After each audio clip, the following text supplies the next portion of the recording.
All right, y'all. It's a warm, rainy day here in New England, and coincidentally, I think NBA trade talks are also heating up. Um, I actually don't know if that's true. I have no intel. Not even in a position to get intel. I'm just some jerk off in a parking lot talking NBA basketball. But I do think as we head into the last week, 4 teams to make deals. The vibe I'm getting from just, following rumors and whatnot, I don't think we'll see any big names float out there. Obviously, the Ben Simmons saga continues. The fact that James Harden might be available this summer seems like that has now been a big factor for Daryl Morey to hold onto his cards and Ben Simmons and hold off until Harden is available. But on the other hand, Beal now is kind of, not as certain to stay in Washington. There's at least a little bit of doubt there. Sabonis and Turner talk seem to have, calmed down. Turner getting hurt obviously kind of changes the whole situation just in general. Indiana, I think, might just stand pat, probably get a lottery pick and go from there, see what they have. I don't see kind of a blockbuster trade. Last trade deadline, the Vucevic thing kind of came out of nowhere. The Bulls, made a pretty good offer. I think that depending on where the Bulls end up, over the course of the next couple seasons, will kind of determine the winner of that trade. But it now sets a precedent in terms of what it would take for probably like a Sabonis, someone who's, an all-star, like Vucevic was, I think, only a one-time all-star that season. And Sabonis kind of in the same category, Beal in the same category. But really, I don't think, unless... I think a lot of teams are in a position where it's like if you get, kind of the Godfather offer, an offer they can't refuse, then they might pull a trigger on moving a big name like that.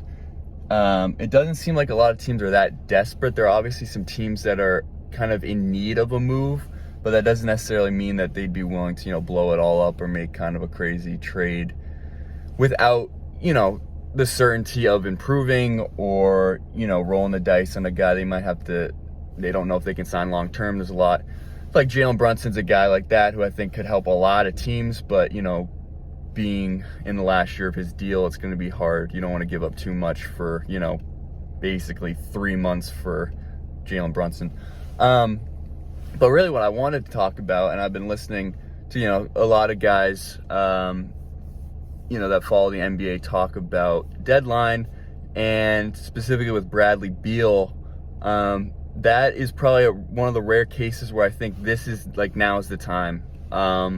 Wizards got off to a hot start. They extended all the people in their front office. Everyone's high-fiving in DC. Everyone was like, oh man, they totally fleeced the Lakers for Russell Westbrook. Best trade of all time.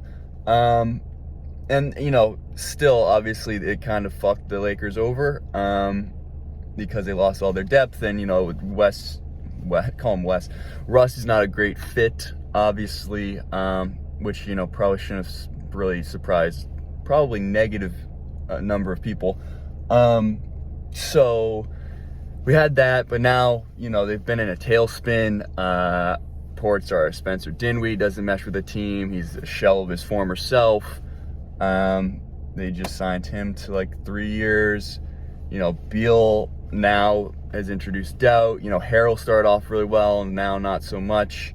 Thomas Bryant coming back's basically benched Daniel Gafford.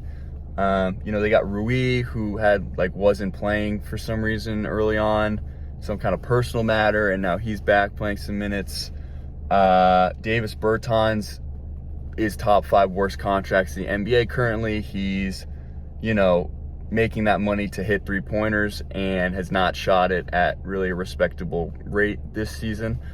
So that's not ideal. So yeah, they have a whole slew of issues. The only bright spot is Kyle Kuzma kind of emerging as some might have thought he would, obviously being buried in the LA rotation. You know, he wasn't allowed to get the touches and kind of the playing time that he could have gotten. And now that he's getting that, he's putting up great numbers and being a huge contributor. So what do you do here is really the thing. And they're kind of handicapped by some trade. I don't know what players were involved or whatever, but there's a trade that the Wizards basically sent the Thunder a pick that has protections involved that could, you know, it could either transfer as early as 2023 or as late as 2027. So unless they get the protections off that bad boy, they cannot trade first round picks within that range, which makes it very difficult to have any kind of, you know, include draft capital in a trade. So unless you call Sam Preston, you're like, dude, just like, please, or maybe you can give him like a second round pick for free, just to like take that off, because that would make it a lot more flexible. For one, if they were like, Beal, man, like, we're committing to you, you know, all the way. We're gonna try and get us a bonus. I think, you know, Julius Randle is like, I don't know what's happening with him in the Knicks right now, but maybe a change of scenery could kind of get him out of whatever mindset he's in. But, you know, try and trade for a big star, because they have some young assets. We talked about Rui, Denny Avdija, whatever his name is, Corey Kispert, and Rui and Kispert are both Gonzaga guys that I guess, you know, had Pacers are big to Gonzaga. Sabonis went to Gonzaga. So there's something there. And they also have, you know, Harrell's on an expiring if you wanted to match salaries.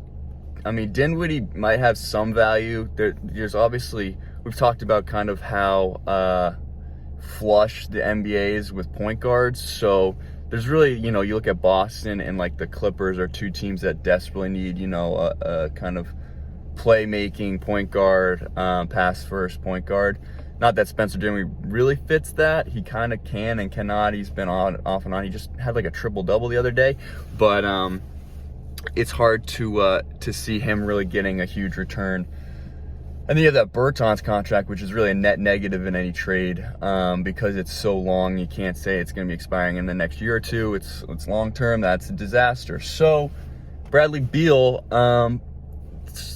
so really what I'm saying is that avenue of trying to, you know, pair Beal with a second star, it's going to be difficult. And honestly, even if you get a Sabonis for those like three young assets in Harrell, or two assets, and, you know, you somehow get that protection off, or you give them a pick in 10 years, you know, a Beal, Sabonis, Kuzma, and we say they keep Dinwiddie, and, you know, they'd have to probably play Gafford or Thomas Bryant at center. Like, that team probably is a playoff team, probably in the play-in tournament, in the mix. But, like, you're not going to win a championship with that team, so you might as well maybe try and reevaluate things and trade Bradley Beal. That's kind of where this whole thing was getting to. Because of the financials, only they can do this Supermax contract extension coming up. So you're looking at that. You want to commit to a guy who doesn't seem to want to take that kind of alpha status. Seems kind of just comfortable where he is. Doesn't make his teammates better. Has trouble, you know, playmaking. Not ideal. Not the kind of guy who probably you want Supermax. But then you run the risk, you know, if he opts out and you have to do kind of some kind of sign and trade that basically just, you're looking for a team that can just match the money.